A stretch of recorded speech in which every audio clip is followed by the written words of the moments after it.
Hello everyone, today we are looking at the Dior Addict. This is the Flowery Cannage lipstick cover. Now I actually didn't realize that this does not come with the lipstick itself, but I know that these are collectible items, so I wanted to show you it nonetheless.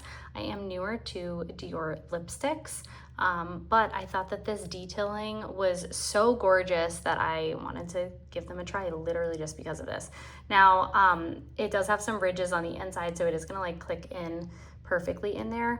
I do have some samples, so I'll show you some colors just so you can see them in case you're like me and this is the piece that like drew you in.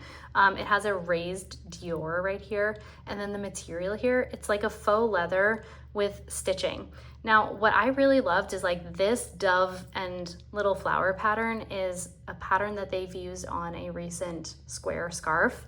And then like they're starting to come out with other materials like this on the casings for like the lipsticks, as well as like the little pouches for the rest of their products. Like there's 2 eyeshadows from the Lucky collection that we are receiving, and I will do an unboxing.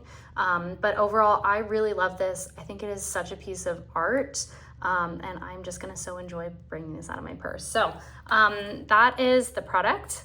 So just wanted to show you that in quick little review. Let me know in the comments what you think about it. Thanks so much for watching, and be sure to subscribe.